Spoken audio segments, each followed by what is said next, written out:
I want you to take a second and just look at the device you're using to listen to this audio right now. Yeah, whether that's a smartphone in your hand, maybe a smart speaker on the kitchen counter, or just a laptop sitting on your desk. Exactly. You are actively using it to consume information.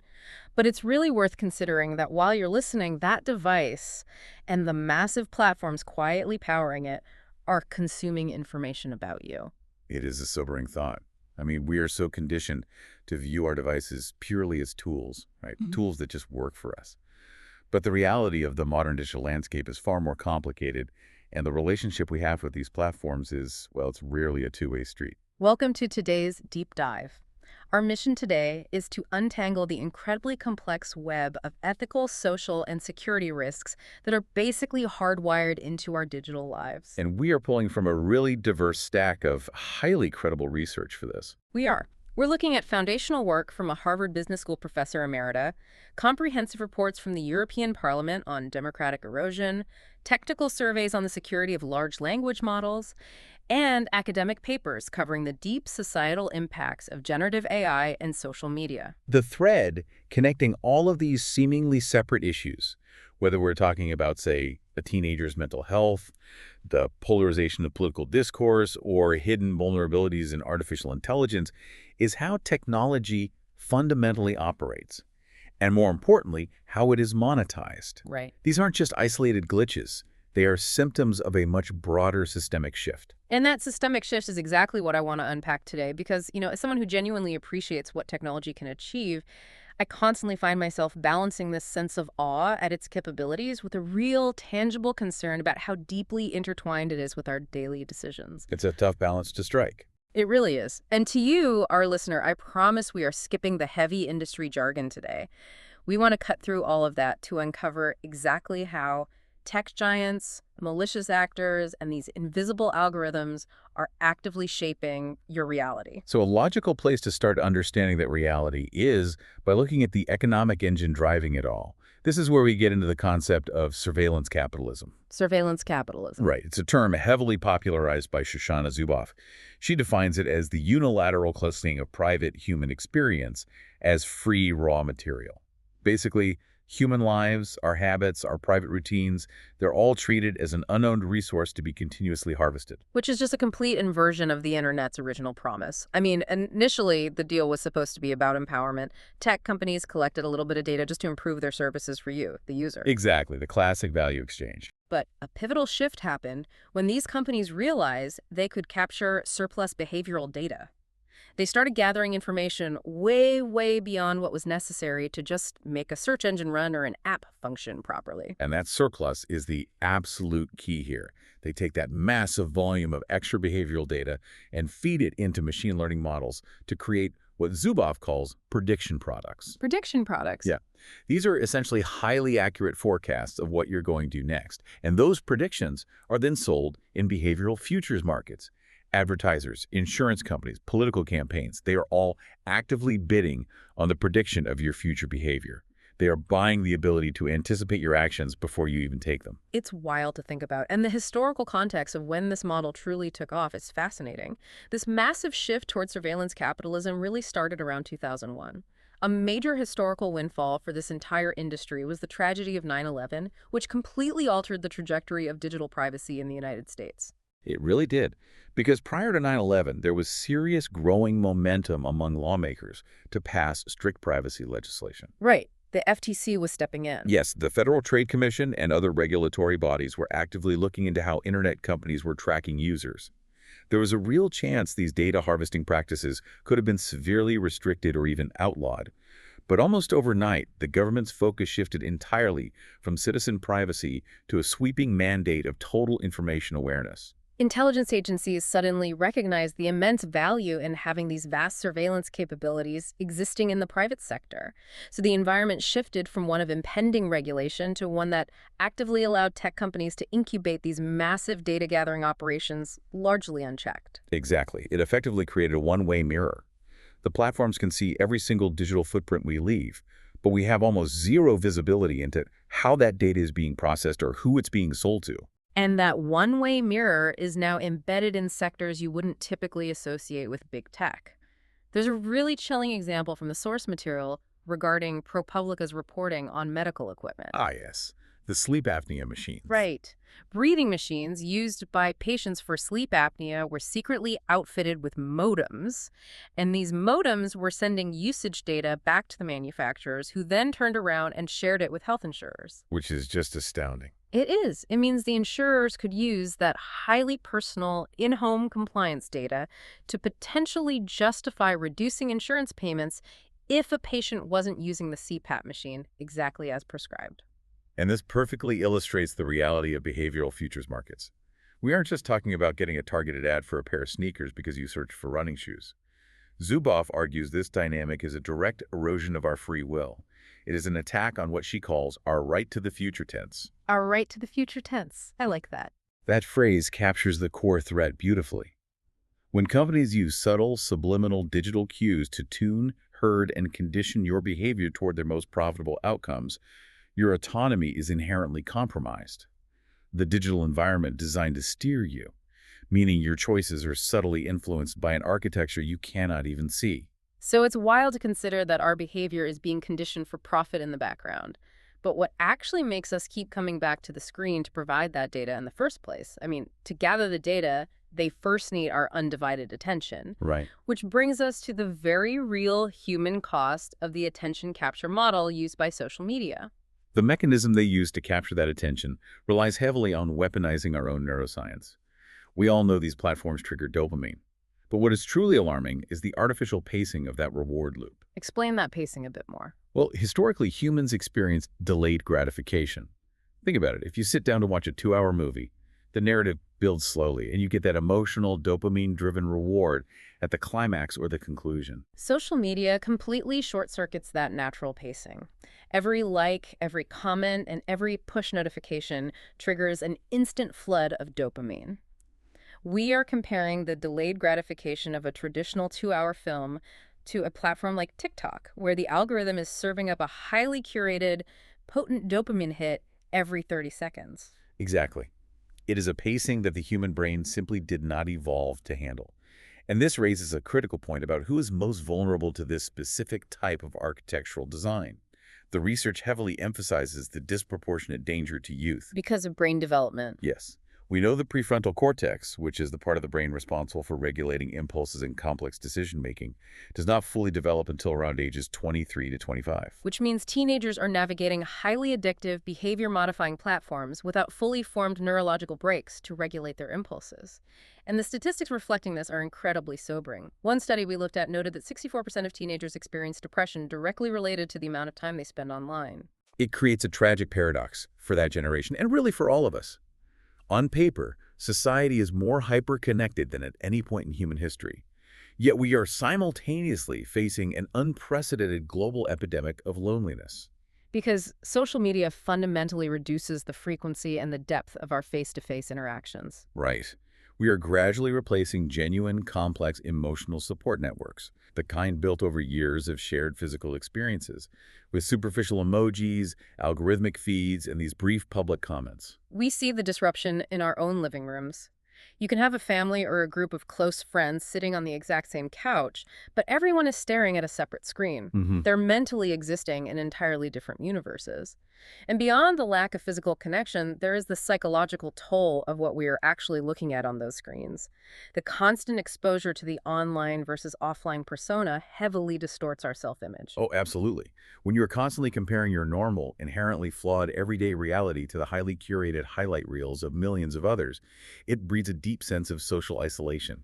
It creates an illusion that everyone else is living a flawless, perpetually happy life. Exactly, which naturally makes an individual feel uniquely defective or isolated.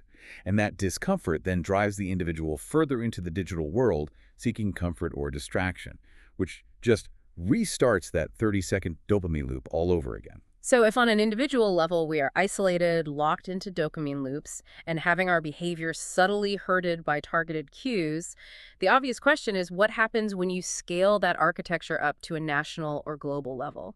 What does this all mean for us as a society? The macro result is the fracturing of societal cohesion and a tangible erosion of democratic processes. And it begins with the fundamental nature of personalization algorithms. Right, because to maximize your time on the site, these algorithms rely heavily on selective exposure bias and confirmation bias. They quickly map out what you already believe, and they continuously feed you information that validates and hardens those pre-existing views. Which results in an invisible echo chamber. You are completely insulated from differing perspectives without ever actively choosing to be. Now, it is crucial here to be incredibly precise about what the data actually shows regarding the political impact of these algorithms. Yes. For this, we're looking at a comprehensive, impartial report from the European Parliament on democracy. And their findings are based on analyzing millions of active users across 7 different countries. The data provides a very specific picture. The research found that while mainstream political right content tends to be amplified by these algorithms more than mainstream political left content, there is actually no algorithmic prioritization of extreme views over moderate ones. That is a vital distinction to make.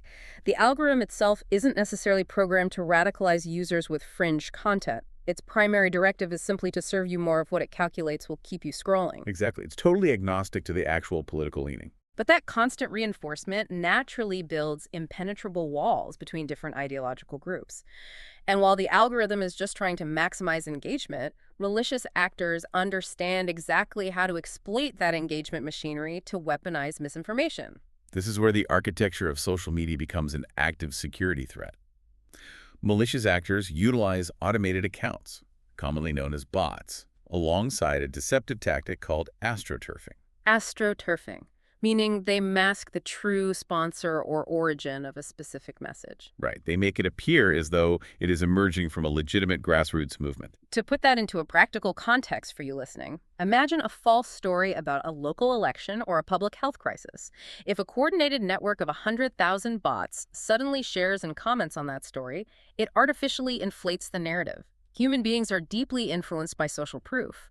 If a story appears to be trending organically and has been shared 1,000,000 times, we are neurologically wired to believe it has credibility, which makes us much more likely to share it ourselves. And while society grapples with this flood of tailored information and weaponized misinformation, we also have to consider the massive segment of the population that is being left behind entirely. The research highlights the deep societal impacts of the digital divide. Because it's not just about what content you are exposed to online, but whether you have the infrastructure to participate in the digital economy at all. Exactly.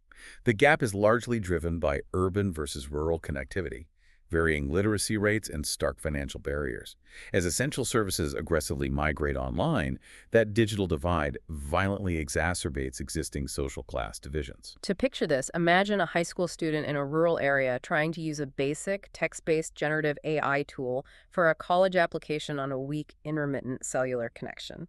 Meanwhile, their peer in an affluent urban center has fiber optic access to a premium, multimodal AI tutor that can parse data in real time. That disparity directly translates to unequal access to education, telehealth services, and economic opportunity, which actually brings us to a major pivot point in our technological landscape.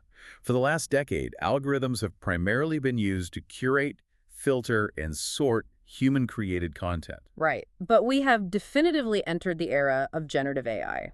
The machine is no longer just sorting the feed, it is generating the content itself. And the security surveys clearly indicate that these powerful new large language models introduce entirely new categories of massive vulnerabilities. While social media hacks often target human psychology, AI attacks target the core logic of the machine itself. The research breaks down specific threats here, starting with prompt injection and jailbreaks. Prompt injection exploits a fundamental flaw in how many large language models process data.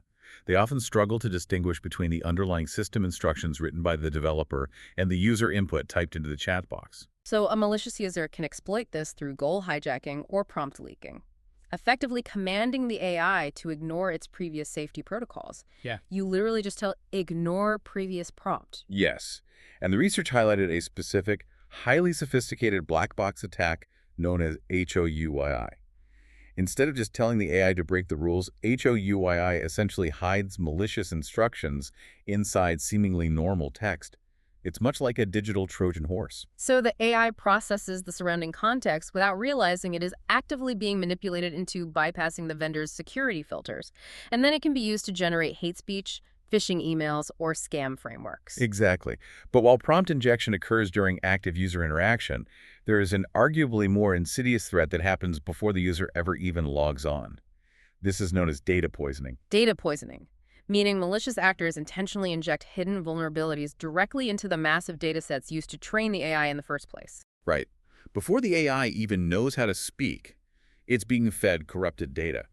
The subtlety of these poisoning attacks is genuinely terrifying. The texts detail a specific attack called Nightshade. I read about this. It's capable of controlling the output of sophisticated text-to-image models with as few as 100 poisoned training instances. Yes. When you consider that these models are trained on billions of scraped images, the fact that just 100 corrupted files can compromise the integrity of the entire system is staggering. There's also Trojan Puzzle, an attack that hides malicious code payloads within the training data in a way that actively evades standard security scans. The real-world implications of these vulnerabilities become critical when you consider where generative AI is currently being deployed. Healthcare is a prime example here. Generative AI systems are being rapidly integrated into medical training, clinical research, and even frontline patient diagnostics. Which seems like a massive leap forward for medical science until you factor in the systemic issues embedded in the training data itself. The academic surveys on healthcare AI specifically warn about the severe dangers of algorithmic bias. Right, because medical research has historically underrepresented women, seniors, and the LGBTQ plus community. If an AI diagnostic tool is trained predominantly on data reflecting white male physiology, it inherently adopts those blind spots. And the outcome of that bias isn't just an offensive chatbot interaction. It results in faulty medical predictions, misdiagnoses, and ineffective treatment plans for those marginalized demographics. Furthermore, these large language models are prone to hallucinations, instances where the AI confidently fabricates false information and presents it as absolute fact. If medical practitioners begin to over-rely on AI tools without rigorous secondary verification, these hallucinations can literally put patient lives at risk in a clinical setting. So we have covered a tremendous amount of heavy terrain here. We really have. From the hidden extraction of surveillance capitalism and the psychological toll of dopamine loops, to democratic erosion and the insidious nature of AI data poisoning. But here's where it gets really interesting. We don't just have to accept this as our permanent reality. The sources provide a concrete roadmap for fighting back. Yes, and a recurring theme across the literature is that there is no single, easy technical fix. Addressing these systemic risks requires a multi-layered socio-technical approach. That involves aligning technical engineering standards, shifting corporate organizational practices, and implementing highly adaptive regulatory frameworks. On the regulatory front, the consensus is clear. We need strict data protection rules that enforce true algorithmic fairness. Accountability needs to extend far beyond the scope of traditional antitrust laws, which were frankly built for monopolies of the industrial age, not the information age.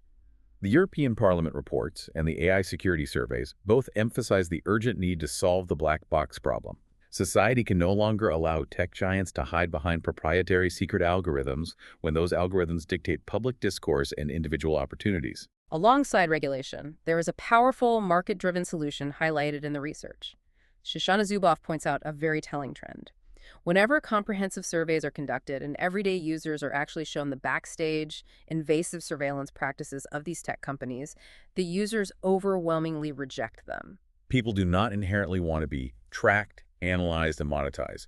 Once they see the one-way mirror, they want to break it. And that widespread rejection reveals a historic market opportunity.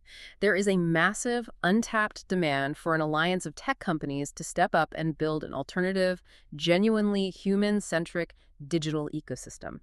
If a platform can definitively prove it is protecting your data, respecting your privacy, and refusing to manipulate your behavior for engagement, the market is primed to reward that model. Ultimately, however, the research stresses that we cannot merely wait for slow-moving regulators or benevolent new corporations to solve the crisis. There is profound need for individual action and education. The academic papers advocate for integrating rigorous media literacy and critical thinking into educational curriculums from a very young age.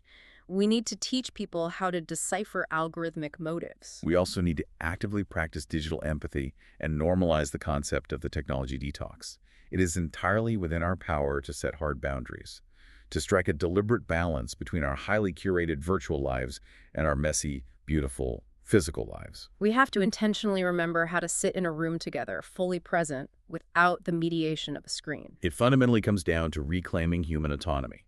Understanding how the machinery operates, how it tracks you, how it triggers you, and how it predicts you is the absolute first step to ensuring that technology works for us, rather than us working for the technology. And that perfectly encapsulates our mission for this deep dive. The digital platforms we interact with every single day are the ultimate double-edged sword. They offer us unprecedented global connectivity, incredible medical and scientific advancements, and endless avenues for innovation. But as we have explored, they carry deep, systemic risks, from the invisible extraction of surveillance capitalism to the tangible erosion of our mental health and our democratic autonomy. But as you pointed out earlier, knowledge is the antidote. By understanding the literal mechanics of a 30-second dopamine loop, by recognizing how selective exposure bias constructs an echo chamber, and by seeing how behavioral futures markets actually function, you are no longer a passive data point. You are equipped to actively and intentionally curate your own digital life. You can evaluate the platforms you engage with, the data you willingly surrender, and the boundaries you choose to enforce. We want to leave you with one final thought to mull over as you go about your day. If the platforms we use constantly are actively designed to tune, herd, and condition our behavior by predicting our future choices, you have to wonder. The next time you feel a sudden, intense urge to buy a specific product, share a provocative article, or even adopt a brand new viewpoint, is that truly your own original thought, or is it just a highly profitable prediction successfully executed by an algorithm?